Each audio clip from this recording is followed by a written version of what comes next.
everyone.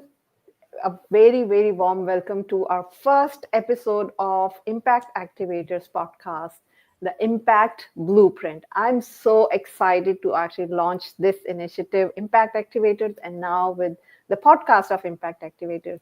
And the best part is that I'm surrounded by my favorite people. I mean, Gina, Dr. Barbara, and of course, Valerie, my co host. So, very warm welcome, Dr. Gina, Barbara, and Valerie. Let's start. Thank you so much. I really appreciate being able to have such amazing women with us on the show today. I am super excited. Ambreen and I started Impact Blueprint podcast, and this is the debut episode. And we could not think of a better two women to be part of this debut episode because you guys are so near and dear to our hearts, doing incredible things, incredible lights in the world. So thank you so much for all that you do, Gina and Barbara. Yeah. And so, I mean, I know that we can actually introduce you, but I think we'll give this opportunity to both of you to start together. So I think we should start like since from with me, like this Barbara's window is appearing. So I'll start from Barbara. Barbara, please introduce yourself. Sure. Very short introduction. I'm a professor. I teach future teachers and current teachers. I am also a therapy dog team member. I have my own therapy dog with whom I partner, and I go visit elementary school, and I am publishing in this area and also innovating to just to do something more to see what else therapy animals can do in the classroom, and they can do actually quite a bit. Yeah, amazing. You are doing amazing. Yeah, Valerie, go ahead. Oh, I was just going to say, that's awesome. I love it. Is Carmel here today, Barbara? She is just laying down, but she might be active. You just never know. Yeah. Yeah, Dr. Gina, please. Awesome. Thank you. I think my internet or something might be a little delayed or something because I think that StreamYard might be spinning a little bit, but I'm so happy to be here today. Thank you so much for having me. My name is Dr. Gina Anderson, and I'm the CEO of Luma Brighter Learning, and we train truck drivers. So we really are focused on making the world a safer and brighter place through learning. So thank you so much for having me here today. Thank you so much. Thank you for all that you do. I really appreciate it. Yeah. And as you know that this is actually we chose this date. It's not exactly the Women's Day, but basically the women's. We started this debut episode in honor of Women's Day. So and we could not choose any other better women than like Dr. Barbara and Dr. Gina because they have been really humble in actually introducing themselves, but they are doing a lot of revolutionizing work in their fields. Like Dr. Barbara is kind of changing the way education system is working and the way she actually introduced her therapy dog.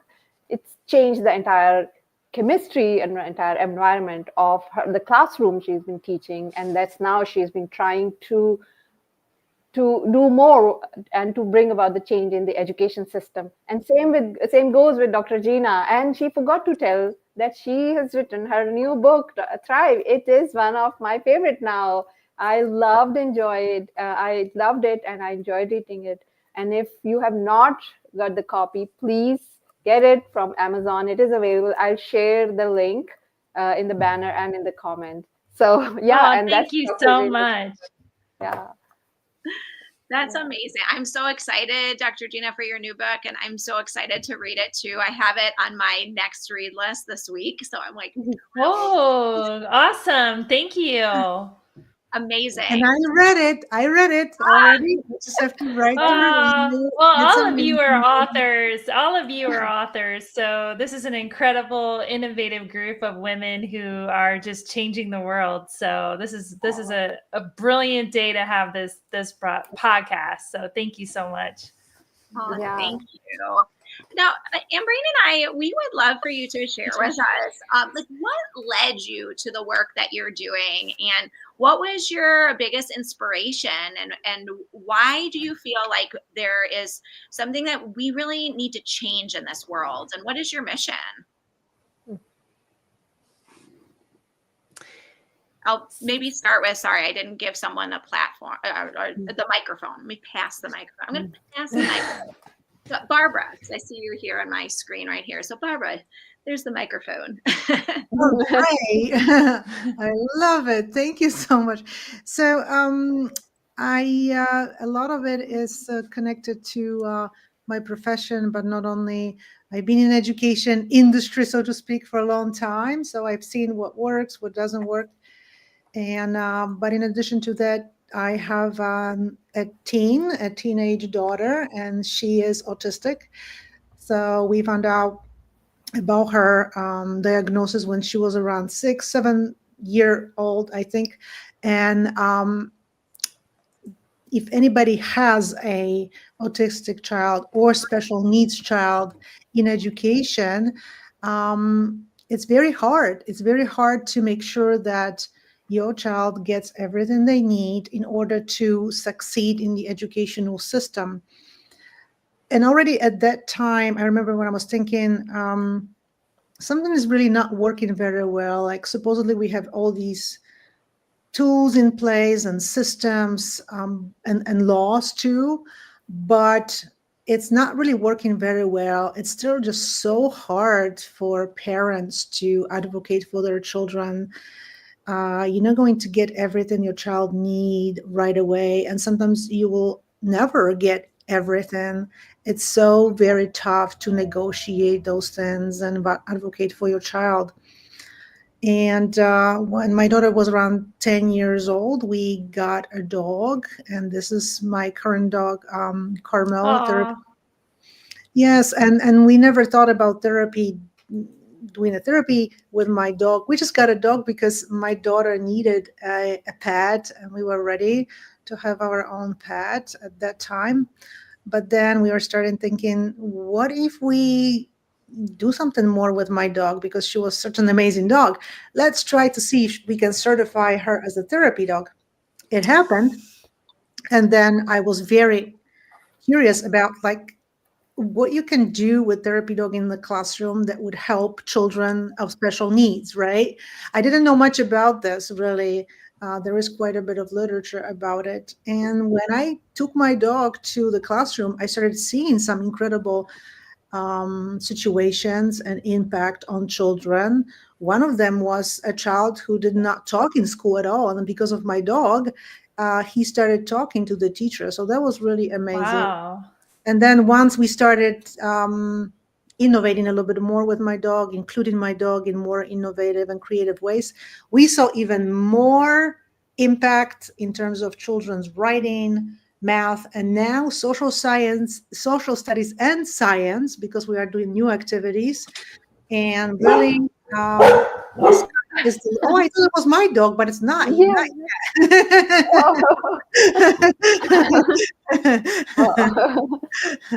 So there is a lot of personal and professional, I think, situation that led me to where I am.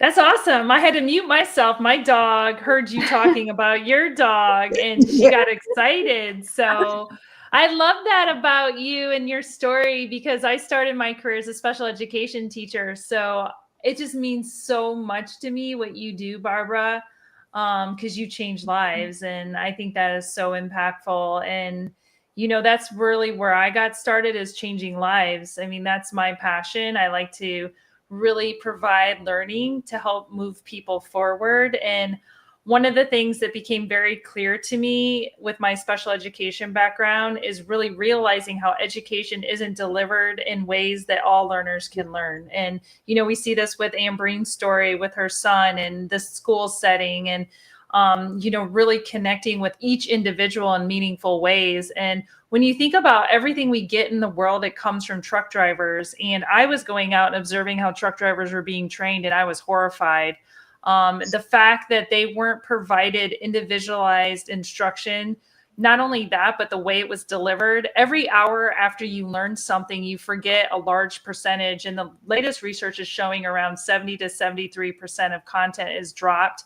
Every hour after that is even more. And that's not like a concrete number. It can depend on the certain individual that's learning the information and their prior knowledge, what actually you retain. And the reality is, if we're dependent on truck drivers for everything that we have in our lives, we have to provide them with learning that actually teaches them not only from an information processing so they remember it, but also touches their heart. You know, there was an article that just got put out 2 weeks ago by one of the industry partners, Geotab, about how the truck drivers are stressed out. We all know that if you're stressed out or you have anxiety or you deal with depression, you are not going to engage in learning in the same way. And so we have to not use traditional means of education to be able to connect with learners. And I'm very passionate about it, because when you do offer opportunities for people to learn in different ways, whether it's learner to learner, learner to self, learner to content, in authentic and meaningful ways, it can change your life. It can change your life. And I love that. So that's why I'm passionate. So let's go. We can do this together, the four of us, and really make an impact globally. So I'm incredibly excited to be here. Yeah. Thank you so much. It is amazing, like you're doing such an amazing work, and you both are actually changing lives. And I must say that the way you actually said that learning changes life, because I think that is only one thing that can change life. It's about that how we can see the world. If we start just changing it, it changes everything. I mean, I think, oh my God, I think the dogs are so excited with us. They are. Yeah. That's not my dog this time. So it's good. Yeah. So I was just, sorry, go ahead. Oh, no, sorry. No, go ahead. No, I think that's so true. And I think learning is the key. Like you're saying, I absolutely agree. Learning is the key to just everything in life, looking at different perspectives, different paradigms. And I'm reminded of, I think it's Stephen Covey in the 7 Habits of Highly Effective People, where there's the image of the old woman versus the young woman. And how do you look at it? And we learn things differently. We see things from different, I have my glasses on today, a different pair of glasses. And if I have learned something from a different perspective compared to Ambreen or Gina or Barbara, it's different. But also at the same time, we are learning together. And I think that is so important just on every individual, as well as the safety aspect of it. I think you guys mention a lot, and I think it is so, so true that if you don't feel safe, if you're anxious, if you're stressed, it's harder to retain, and that's normal. The brain's trying to be safe, but at the same time, how do we make that safe? And I applaud you both for making that safe environment for truck drivers, for students, for adult learners, for pediatric learners, and everyone in between. It's so powerful. Thank you so much. You know, I do want to like just add to that. Like, one of the things I think we're so accustomed to is this overload of content. There's so much content and so much information. But what I want to challenge people to consider, it's not about more content. It's actually about less that gives you more. So just thinking about unlearning certain things and certain paradigms that you have in your repertoire of knowledge of past experiences, and know that you don't have to continue down those same mindsets. It's about unlearning what you already know to move yourself forward. And once we can let go of those thoughts that are holding us back, anything is possible. Yeah. Yes. And to add to this, like we're talking about less is more, and it's so true. So when I take my dog to the classroom, sometimes the teacher will give children, a couple minutes of like time with my dog, right? So they pet Carmel, they talk to her, and this is not a lost time at all. They interact with her, they talk to her, they tell her about what's happening with their animals, because they treat her like their friend in school, right? Yes. So talk to her about different things, or what happened last night with their dog or whatever. It's so incredible. And then you give them that time. They had a little bit break, and then they really ready to do some learning. Of course, this learning will still include my dog, but then they really switch into like more attention mode, because they had this moment of a break, and it wasn't the most time of instructional time at all. Mm. Yeah.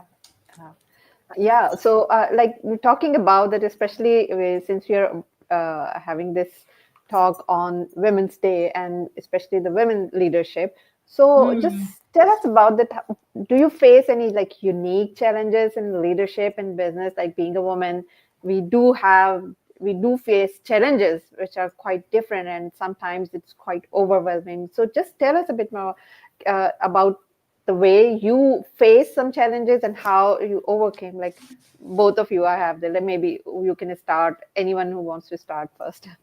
Yeah, I can like share a story. It was really powerful for me. One of the things is being a female in a male dominated industry of trucking. I saw it as myself a barrier, but I myself was holding myself back, because the reality is for a long time, I was waiting to be asked to come speak and do things. I was waiting to be invited by somebody or someone else. And I think as a female owner, you don't have to be invited. You have to pave your own way. And this is good. This is for anyone. This isn't just about a gender. This is for anyone. Don't wait to make a voice. You don't have to wait. It's like, what are you waiting for? I actually have it taped to my desk because Michael Lee told me this. Michael Lee's incredible. He owns a accounting company. He's an Inc. 5000 company owner. And he said, don't ask permission, make your own audience. And I think that's so important for all of us to remember. Whether you're, in the United States, in Saudi, wherever you are across the globe, whether you're a female, a male, it doesn't matter. Just make your own way. Don't wait. And I think a lot of times we hold ourselves back. Absolutely. I love that. And that's what we're doing, right? Each of us has a podcast. I joined that crew, podcasters, kind of later, but I am doing that. Can you believe it? I love it. So I'm like, you don't have a stage? Well, then create your own stage. Right. It's amazing. But then at the same time, you gave me stage 2 because I was on your podcast too. And, it was just some incredible memories. And I'm thinking of my obstacles. My first big obstacles throughout my educational career was the language. I mean, it took so many years to finally be able to be able to write in this language too and feel like it's your own. It takes so many years. It's slow. It really is slow. It's not all of a sudden. You might be able to learn to have a conversation in that language, in the second language. My first language is Polish. But it takes a lot of time to be able to feel this language at a different level, on a different level, totally. I bet. Well, that's one thing. And then just having a neurodivergent child, you always have to be involved in the educational system, advocate for them. And that takes a lot of time. And it's sometimes it's just a question like, what do you do? Focus on your professional life or take a break today and help your child more. You always have to, it's not a fight, but it is a choice sometimes to make. What do you do first? And it's very difficult to do it all at the same time. So sometimes you have to take a break and from your professional endeavors, so to speak, and take care of your child's matter. And sometimes those matters are not just one day or an hour, but it can go on for weeks until you straighten out a situation or find a solution with the team of the teachers. So that can be a substantial obstacle, but at the same time is a driving force. Now,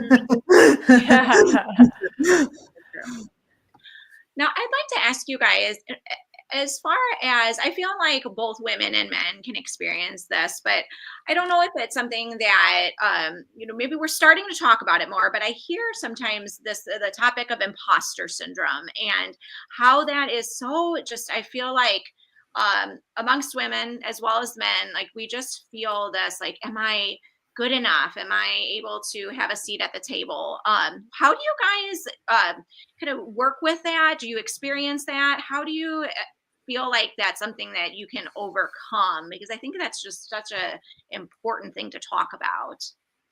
Yeah, I would say I hear what you're saying. I don't think it's gender specific necessarily. I think it has something to do with a certain state of mind of where you're at in your career. Like maybe you don't think you're worthy of that, or maybe you don't believe that you are the expert that you are. And again, this all comes back to your own individual mindsets, and constantly reflecting on that you do matter. Like you think of how many people got up this morning. I could ask all of you, and you said to yourself, today I'm going to thrive. You woke up and you said, today is going to be a good day.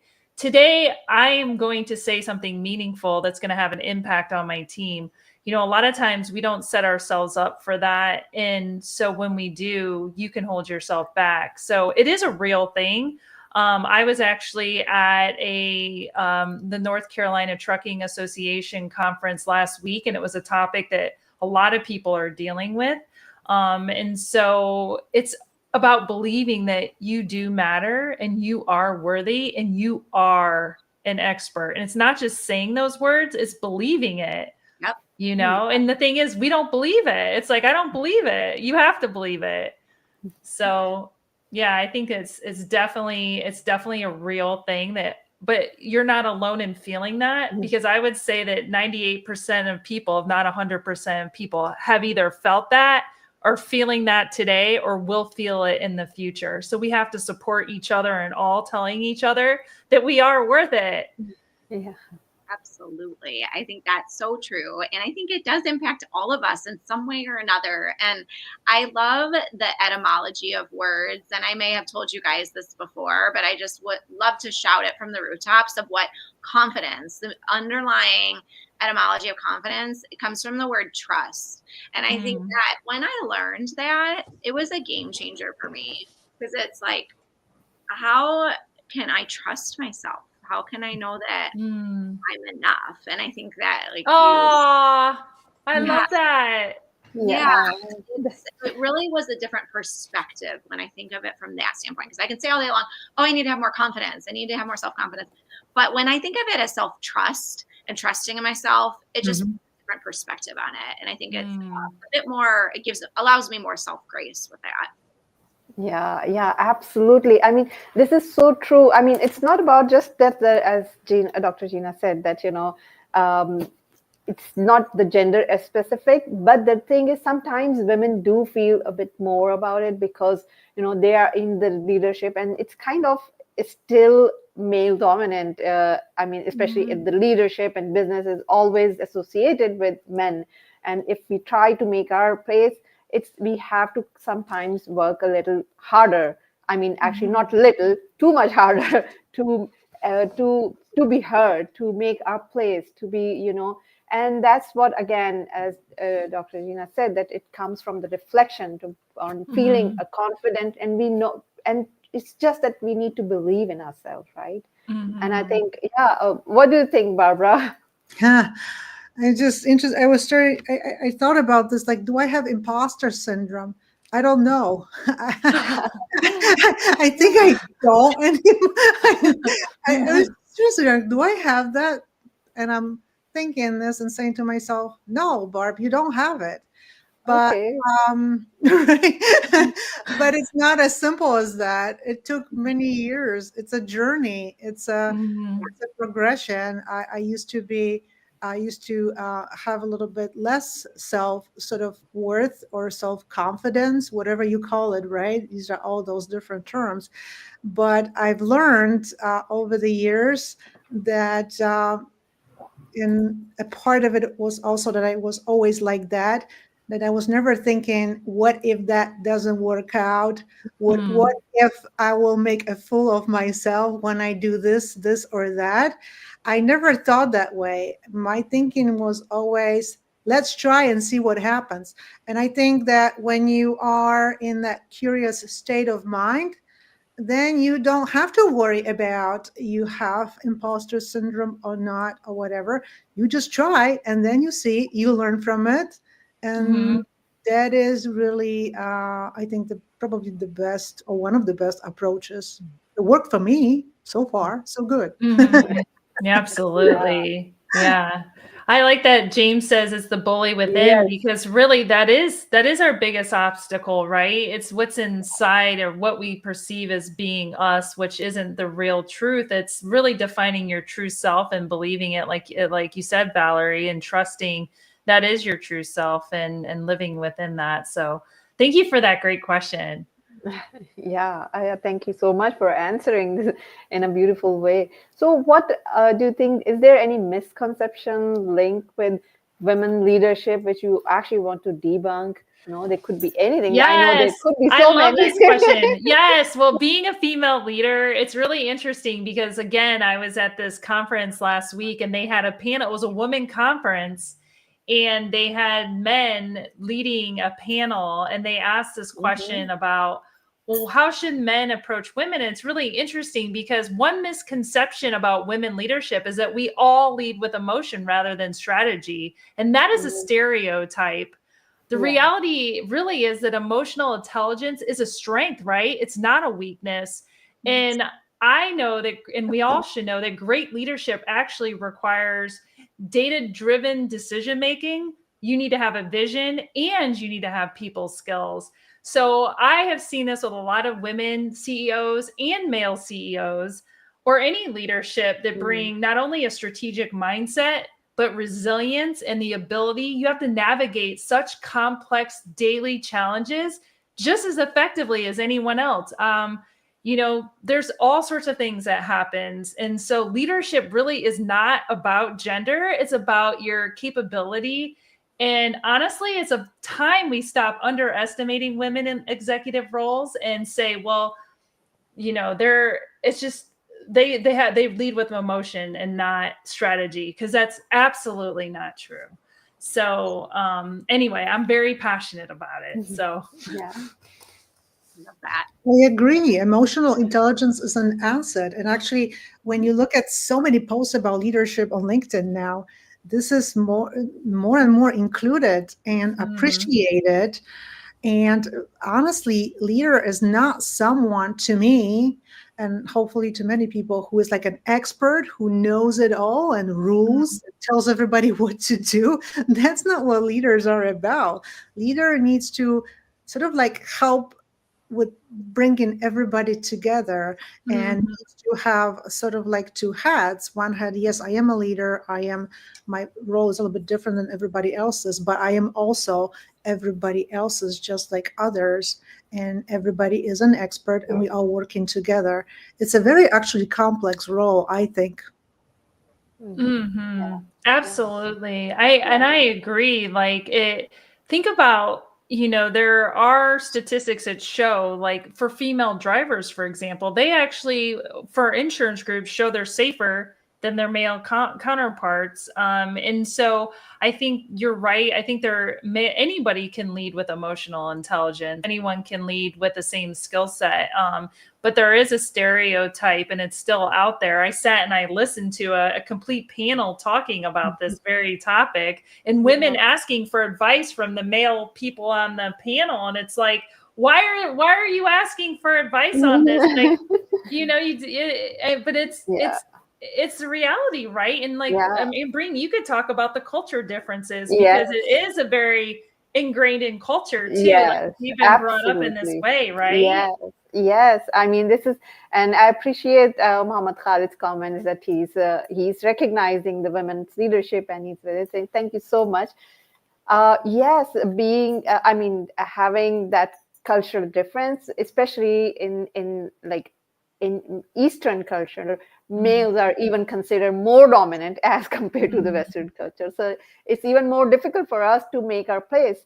And to me, like especially when I was even working in the corporate environment, the biggest challenge that I used to face is like, whenever there was a time when women are supposed to be promoted, they always prefer men, because usually they have this, they say that, you know, women give more priority to their family and they would leave, whereas they want to invest more on men because they believe that men would not leave for them because for longer. So that is one thing. And like, we have to justify that, okay, family comes first, but we give, like, we do justice to the job as well. We just don't quit the job.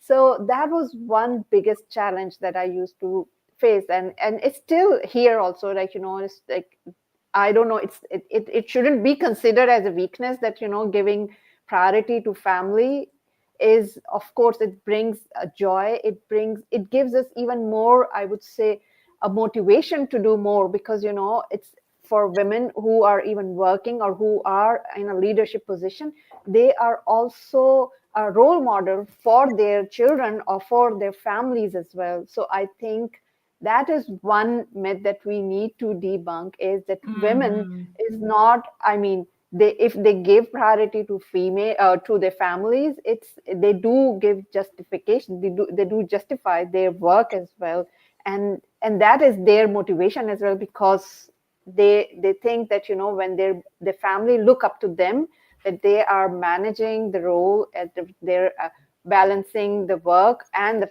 family. It is something to be inspired. Yes, I love that. That's our next book. Let's do it. We could each write a chapter. I like that. Yes. I think that this is all like just so interesting that, and also I'm such a big history person. So I'm always looking into like, okay, what in the past has shaped how we view, and even like with hysteria, and just thinking of like where that comes from, and if that was synonymous with women before, and just you know, you're talking about this emotional intelligence and this reaction and response. I like to think of it sometimes in that context for me, where I really feel like that was something that, you know, I'm reminded of Gina, your friend Blake, that is a incredible guy. He we had a conversation about road rage and how is that impact, and how can we learn as all drivers, and how can we decrease that reaction time versus the response time, and even like when it comes in to just everyday life, there's always something that we can work on. And I feel like you know, there is just so much of I don't know, I think there's so much for us to always be learning and taking into consideration of that was then, but this is now, and where can we come from here, whether it be a stereotype or whatever, and how can we unlearn things too in order to more you know, and learn more. Absolutely. Yeah. So just tell us a bit that who are your, like, the women that you look up to, who inspired you, especially in leadership, or it could be anyone actually. Who are your Yes. inspirations? I mean, there's just so many incredible people and women. I mean, all of you on this call today inspire me. I mean, honestly, every day, and just seeing what you're doing for just everyday people. You know, you don't have to be famous, or, you know, you just have to make a movement forward. And I think of like people in our history here, like Rosa Parks, who stood up for something, quiet resilience, you know, like doing something that's right when no one's looking, and having integrity and standing up for people, I think is so critical. Because so many times, you know, you can be in a situation and not stand up for what is right. And you don't have to have a huge voice for doing that. And Rosa Parks, you know, she didn't say anything. She just didn't get up. And, you know, the thing is, she started a whole movement by her actions. And I think about that a lot, because you don't have to be the loudest person in the room, you know, to make a difference. You don't have to. You just have to stand up for doing what's right. And if that means walking away from something that you care about to do what's right, then I think that shows just great leadership, whether you're a female or a male or anybody that can do that. It's not always the loudest voice in the room. And so that's why you, all three of you, inspire me too, at like a everyday level, because you put stuff out in the world that you really believe in and trying to make a difference, whether it's for moms or for the autistic community or for global communities of kindness like Ambrina is doing and changing education. You all are the Rosa Parks of today. And I honestly believe that it takes ordinary people to do extraordinary things. And I think that is why the three of us connect at such a deep level, because we feel it and we know it, and we're trying to move things forward in different aspects. So yeah, I mean, it's just waking up and feeling inspired keeps us moving forward, right? And so it gives you a hit of dopamine that makes you feel good. And so thank you for that. I appreciate it. I agree with Gina. I mean, there are some inspirational celebrities, right? And for sure, but who inspires me daily is just daily so-called ordinary women, but they not really that ordinary. Okay. Anybody who's doing something good and sometimes doing extra service, some kind of voluntary work, helping others is extraordinary to me, really. And I remember thinking of some of my teachers. It really goes back in the past when I had some incredible teachers, when I was already impressed by them in elementary school, really, and then in high school.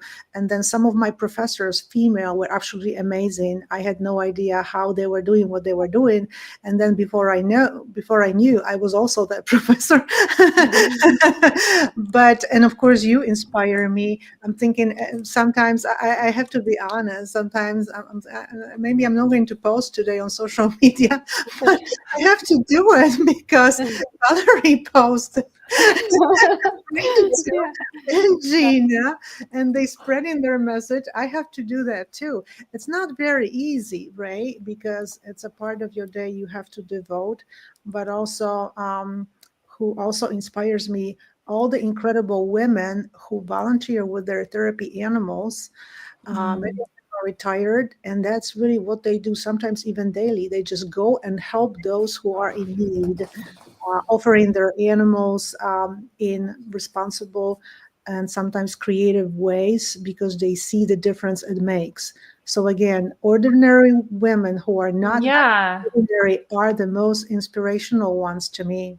Yeah, think about this. Gina Jones just posted, thank you, Gina, for being a driver. Thank you for being a professional driver. I was at the Women in Trucking conference, like I said, so many professional women drivers driving 80,000 pound semi trucks. And look, I can't even drive an F-150. I had to get rid of it because I couldn't back it into anything. So these women who have families, like Ambreen said, who are seen as the people who need to take care of their children, who are trying to raise enough, for their families, and being a truck driver on the road and doing these hard things. I admire them because, I mean, without drivers, women or men, and there's such a need for women truck drivers because we know that they drive a little safer, right? So in any case, we appreciate them. And I love that you said, Barbara, like those handlers, the people that are going out and making a difference, everyday heroes. That's what we need to recognize, all the everyday heroes out there. So let's do it. I'm going to do a post. Let's do it. Let's recognize all the everyday heroes. Yes. Mm-hmm. I love that.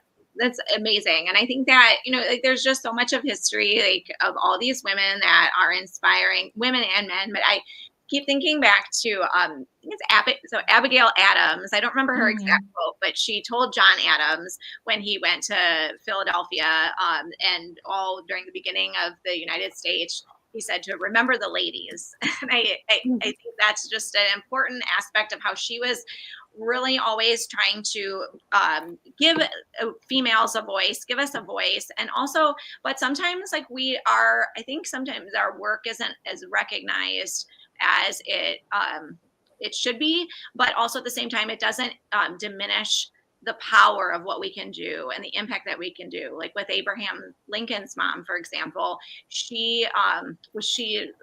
there was some type of issue in the Pioneer in certain certain plants. She passed away from this sickness, and an Indian woman, a Native American woman, identified the plant and said, here is what the issue is.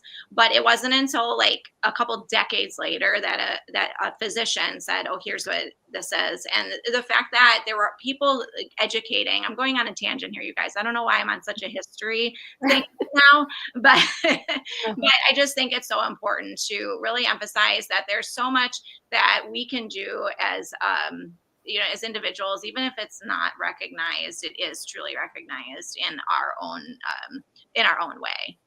Yeah, absolutely. And I mean, you know what? That's I was also looking at some of the Simon Sinek post, and it was just mentioning that women are the best leader because what Dr. Gina just said, that because of the emotional intelligence, because they are considered, I mean, they have more emotional stability and they have more I would say intelligence, because I think biologically also and psychologically women are either in all the culture, they've been trained to actually take more pressure, right? And I think that's what teaches us to be more emotionally intelligent and to be able to handle different types of situations and different types of people as compared to men. Because I think with men, if I compared with them, like they have very well defined just one role as compared to women. We have so many roles to do, and I think we can do. That's why we have to do lots of multitasking, and we have to meet with lots of people and all types, all at all ages. Like we have to look after our kids who could be like from 0 to the teenager, and then we have to meet with people at the professional arena.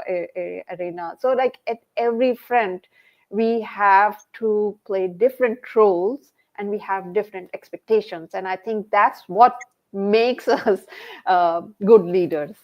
Absolutely. Yeah, I agree with that. There is so I feel like I feel like I am busier and busier.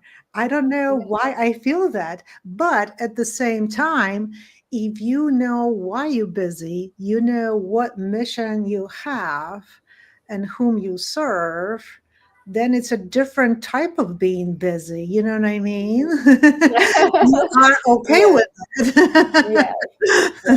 yes. That's your mission, and that's what exactly what gives you motivation to do more. And I think that's what makes you extraordinary, because when you're willing to do something more than other, like when the ordinary people, I would say, that give up, but you want to go extra mile, and that's what Yeah. makes you stand out. Yeah. And I have to say, because as you know, I am innovating in this field of therapy dogs, but just one therapy dog team. She's a handler. She's got a beautiful golden retriever, her therapy dog, and she partnered with her own teacher, collaborating teacher, and she's doing some of the innovative activities that I'm doing, and she's adjusting to their environment, and she's just sharing about it. And I'm so happy to see that what I'm doing with the collaborating teacher I work with, Lucinda, is actually has a connection to other teams who are starting to do what I'm doing. So when you see that you do something and it connects to somebody else's actions, that people maybe like it, see the meaning of it, and try to do something like that too, and they share, that is really an awesome community to build. And then you don't really mind that you are so busy. Absolutely. Yes. Well, I'm glad to be back. There was a gremlin that took my computer hostage, I think, and turned it off. So anyways, I'm so glad to be back. So thanks. Yeah, thank you. Welcome back. And I know it happens, these glitches, these technological problems, it always happens. But actually, we are so blessed with all this technology that we are from the different parts of the world, but still connected, and talking to lots of people who may be joining us from different parts of the world, like Mohammed Khalid, James Ziegler, and so many others who are watching us. So yeah, that's amazing. That's amazing. So yeah. So like going to the next question, Valerie, you want to ask anything? You were just about to say something. Oh, sure. Yeah. I mean, I think that there's so many questions I would love to ask you guys. But what would you say in your experience, what's the most effective way to turn passion into action? Oh, I love this question because my passion is to change lives. So how do you do that? So how do you have a passion and create a company or create action off of it? So the first thing is don't get overwhelmed, because you could have 1,000 ideas. Like if you're an entrepreneur, it's like, okay, I have so many ideas and you're writing them all down, but you never take action because all they are ideas. So you have to just take one idea. And one person who's on this call, Barbara, gave me some advice once, and she said, just spend 15 minutes a day on it. And, I'm like, that's a good idea. If you have a specific objective, set it and spend 15 minutes a day working towards little rocks to accomplish it. So if you have a big rock, like writing a book, that's a big rock, because you want to share ideas to change someone's life. Set 15 minutes a day to say 15 minutes a day, I'm going to do this action towards that rock. So you can accomplish it. Otherwise, you'll never accomplish anything. You'll just keep thinking of ideas. So you really need to stay focused. So that's what I took Barbara's advice, and I made it happened, and I finished my book. And I mean, all of us can do it, right? And Valerie's finishing her book, and Ambreen is going to be finishing another book, and Barbara's going to finish her book. And it doesn't have to be a book, it can be whatever you want it to be, right? It can be starting a podcast. It can be volunteering. It can get involved in your community, whatever it is. And if anyone needs help, you can message me. I am happy to help anyone reach their goals, because turn your passion into action. Yes, love that. I really love that. I think without taking action, dreams remains just a daydream. So yes, exactly. Completely agree. I agree with Gina, and that sometimes might require sort of looking at your day and reevaluating, reassessing, whatever you call it, what you are doing in that day, because there are some things that you might be doing that you don't have to. And maybe this can something writing the book, right? It can replace it. But I think many people get overwhelmed with the action, because action seems to be very, very overwhelming. I need to write a book. Oh my goodness. Many people want to write books, but how many actually do that? Right. Because it's really, it's about those small chunks, like Gina said. So 15 minutes daily of writing the book, that's all you need, right? You don't have to do it all day long. You have other things to do for the rest of the day. But I think also when you do it, if I don't put in my book writing, even if it's 15 minutes, even if it's 10, because let's be honest, it's not always going to be perfect 15 minutes. If I don't fit it in the morning, I'm just going to be too tired to do this intellectual activity later. Right. I might be not too tired to maybe go to gym, but I know for that book writing, I will be too tired. It will not happen. So know yourself and take some little action, like call them baby steps, just like little tiny baby steps. And I would say this too. Look, write down every reason why you're not getting to it. Those are distractions. All those things that are going, some of them you have to do. They're essentials, like if you have children, taking your children to school, like that's an essential. So there are essential distractions, and there are others that you can get rid of, like all the people that are asking me for things that I don't need to be focused on. You don't need to put energy towards those things, because they're distractions. They're not helping you get towards your passion. So you can make a column and identify. And I think that's important. See, those things are going to help you get your passion into action. Yeah, absolutely. Love that. I know that one more thing. Yeah, sure. Have a good group of women. I was going to say that. Yep. Community. Absolutely. I know that we can actually go on and on, because I love talking to you guys. Yes. We can. But I think we are reaching to the end. So what one piece of advice would you like to give to young women who aspire to make an impact but feel overwhelmed by societal pressure? I would say let go of that feeling that you can't do what you think you can't do. Just let go, because that's not reality. And you yourself, and we said this, I think James said it, this is the bully within that's holding you back. And that bully isn't real. It's not real. It's there and it's holding you back, but you can let that go. You can tell yourself, I soar. I am powerful. I can create change, because you can. And with the people around you, if you have an Ambreen in your life, or a Valerie in your life, or a Barbara in your life, you can, because you can't do, it's hard to do it alone. It's hard to do it alone, because you need that encouragement. And so just spending 10 minutes with calling up somebody, we were all strangers. The three of us didn't know each other a year ago or 2 years ago for sure. You know, and now we are, I consider them friends. And, you know, the thing is, like, you need people in your corner. So find those people. It could be a stranger today, but they won't be a stranger tomorrow. If you are authentic and you share what you need, everyone wants to help. Yes. Everyone wants to help. I love this advice. I think that, well, I have one sort of like coach. I never met him, but I listened to his podcast. Breen knows who that person is. Yes. Right? I think we are allowed to say his name. Yes, definitely. Why not? It's Ed Milet, and he said something really interesting recently, and probably even more times than just recently.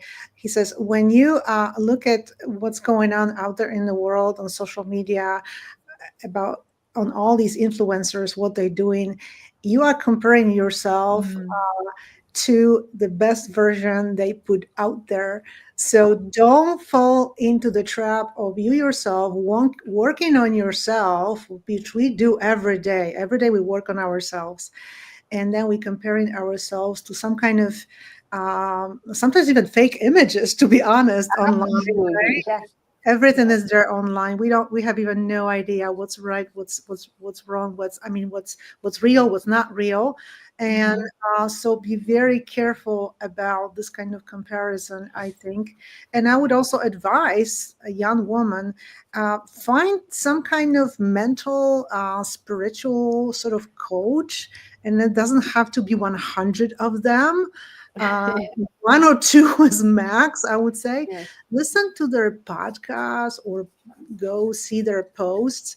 And if they're good, right? If they're valuable, if they make you feel good, if they make you feel valuable, and that's going to be really helpful to you, I think. There's no such thing as failure. I mean, there really isn't. It's just learning. That's why learning is the key, and it comes in full circle. And if you're counting every follower and you're thinking, I want more followers, I want more, I want more, I want more. Really, you're going to be more happy with less. I mean, I will guarantee you, if you focus on yourself and you focus on truly what your true self is, you will be the happiest you've ever felt. Absolutely.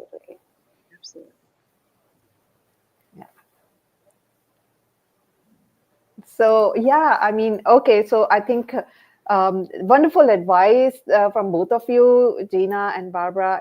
I really love the insights you shared and the knowledge you shared. I know we can go on and on. You know this. So what is the best way to connect? Like, if anybody wants to connect with you, what is the best way to connect with you? Yeah. So for me, you can reach me on LinkedIn, Gina Anderson, on my LinkedIn profile.